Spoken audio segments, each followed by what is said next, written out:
From the earlier strata of Buddhist literature, Buddhahood is described less as the possession of extraordinary knowledge than as a transformation of being.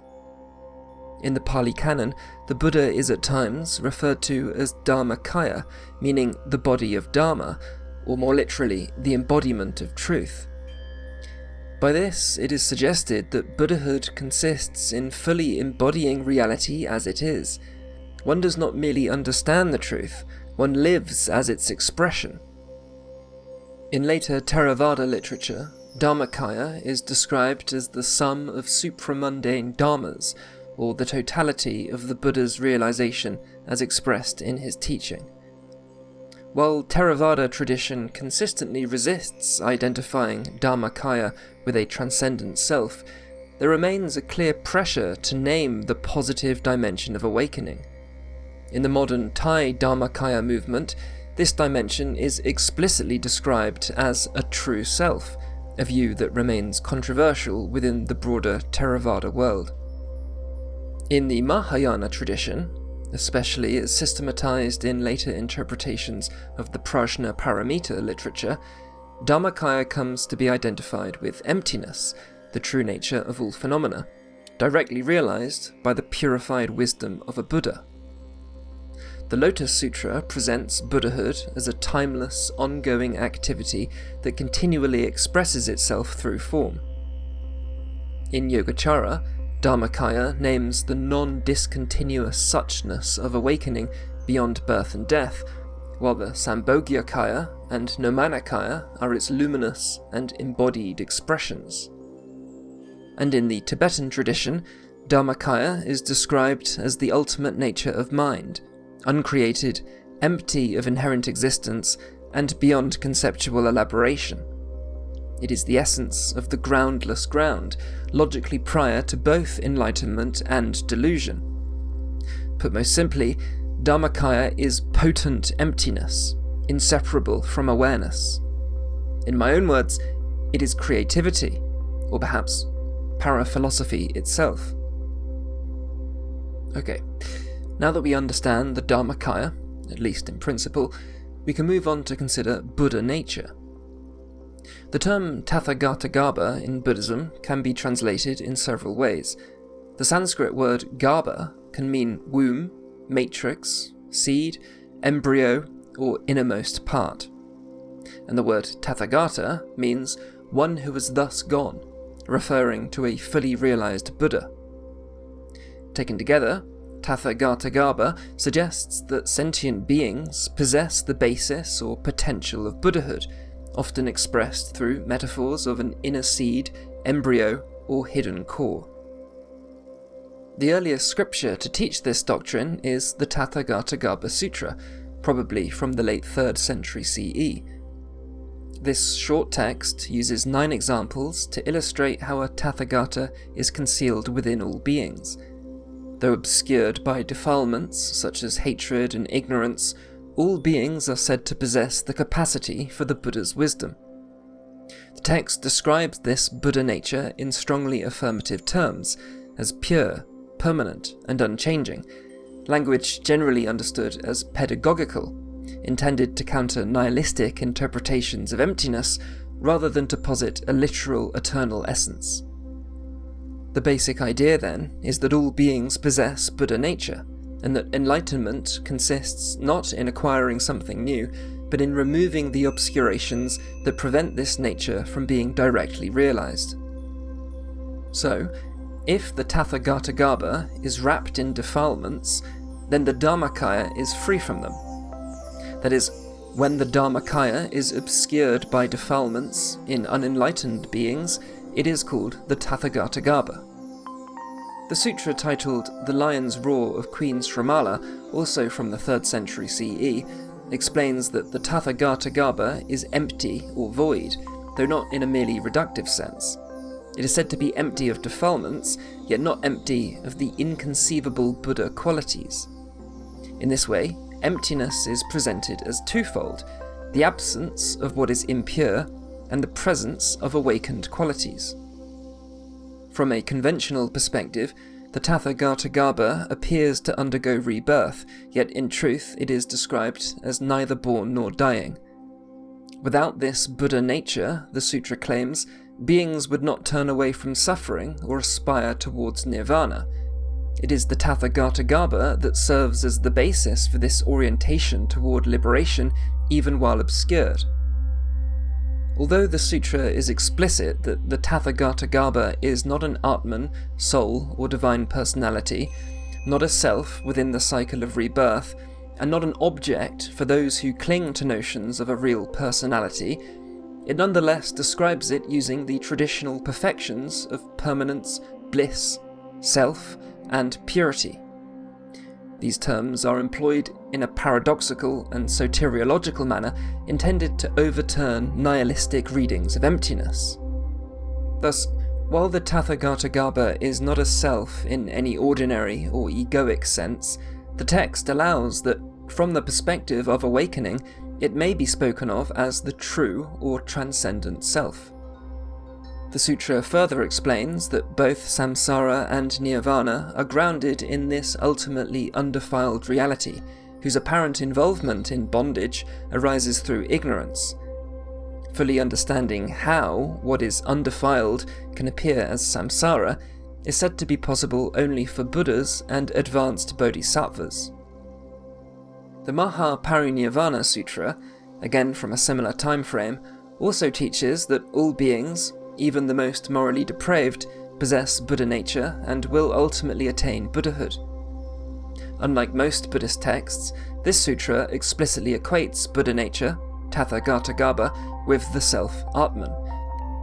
The Buddha's teaching of non-self, Anatman, is presented as a remedy for attachment to the ego, while the language of self is used in this text as a skillful means for guiding non-Buddhists, mainly Vedantists, who are oriented toward more affirmative metaphysical concepts.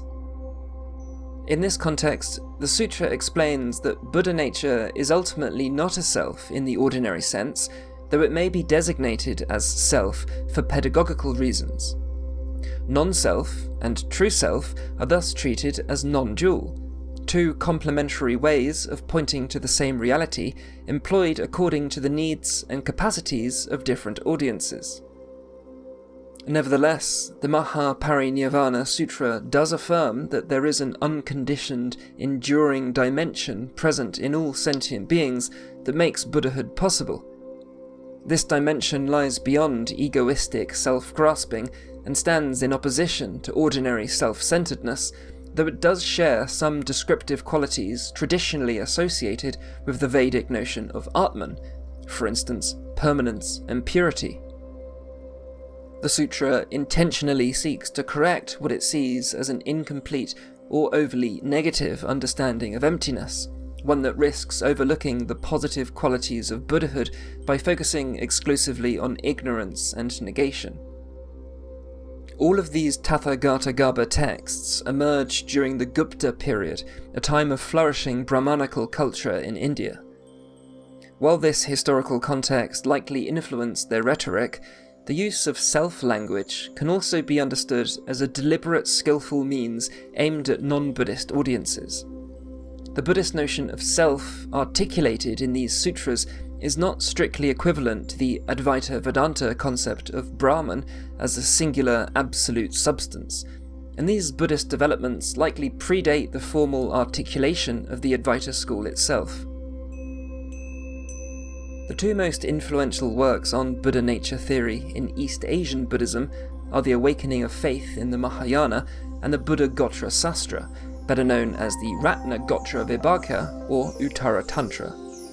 Both texts are traditionally attributed to Indian authors, Asvagosa and Vasubandhu respectively, but modern scholarship generally holds that they were composed or at least systematized in China.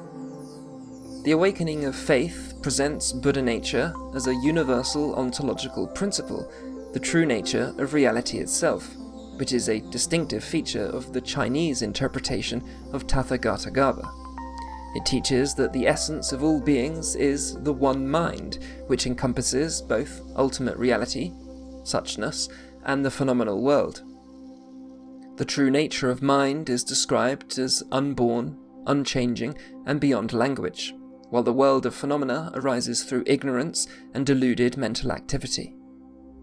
Ultimate reality is empty of defilements and distinctions, yet the true mind is also described in affirmative terms as eternal, pure, and unchanging, and therefore not empty of awakened qualities. Regarding liberation, the text explains that consciousness has two aspects, enlightenment and non-enlightenment.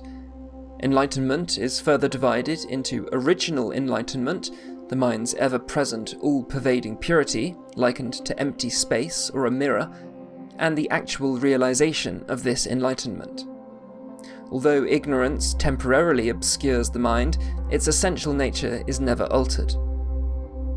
The awakening of faith suggests that bondage arises through grasping, discursive mental activity rooted in ignorance. Practice therefore involves releasing fixation on thoughts, including fixation on their removal.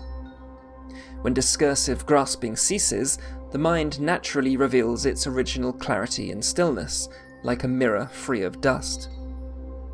In some East Asian traditions, particularly Huayan, Tiantai, and later Japanese schools such as Tendai, Zen, and Shingon, Buddha nature is extended to all phenomena. From the ultimate perspective, even insentient things such as stones are said to possess Buddha nature and to participate in enlightenment. Dogen Zenji is regarded as one of Japan's greatest philosophical thinkers.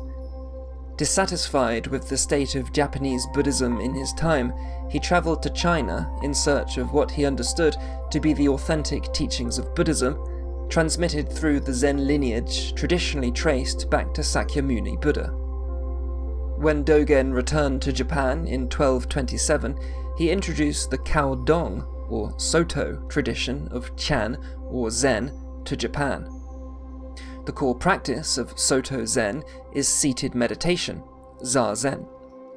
In his Shobogenzo, Dogen interprets Buddha nature to mean that everything, not only sentient beings, is Buddha nature. For Dogen, it is already dualistic to say that beings have Buddha nature. Rather, all things, both living and non-living, are Buddha nature itself. Unlike some Buddhist texts that suggest only mind is real while the world is illusory, Dogen does not understand Buddha nature as a hidden essence behind phenomena. Instead, he teaches that the world of everyday appearances is itself Buddha nature. Buddha nature is not a latent potential or inner seed to be uncovered, but the actual functioning of reality as it is, inseparable from impermanence. For this reason, Dogen rejects the idea of striving to become a Buddha as a future achievement. There is nothing to attain apart from practice itself. Practice and enlightenment are not two. Practice is the ongoing enactment of realization, not merely a means towards it. In the Tibetan tradition, there has been a major historical debate concerning the proper interpretation of Buddha nature. Some masters have taken the Tathagatagarbha teachings as definitive expressions of the Buddha's final intent, while others have argued that they require careful interpretation to avoid reifying a self. The founder of the Gelug school, Tsongkhapa, argued that if Tathagatagarbha teachings are taken literally, they risk resembling the doctrine of a permanent Atman, which Buddhism consistently rejects. He therefore maintained that these teachings serve as a skillful means rather than definitive metaphysical statements. For Tsongkhapa, Buddha nature refers to the emptiness of the mind, specifically the absence of intrinsic existence, which allows for transformation and the possibility of awakening. In Madhyamika thought, emptiness means the lack of inherent or self-existing nature. Because the mind is empty in this sense, it is not fixed and can be transformed. Thus, all beings are capable of Buddhahood. Tibetan Buddhism commonly describes the mind as a beginningless stream of moments, a mind stream. The mind's emptiness is sometimes described as its intrinsic purity, meaning that defilements are adventitious rather than essential.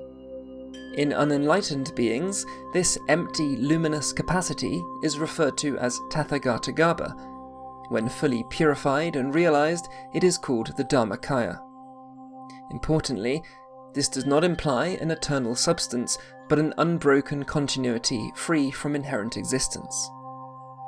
From the Gelug perspective, if Tathagatagarbha texts are interpreted to mean that beings are already fully enlightened, Buddhist practice would be rendered pointless.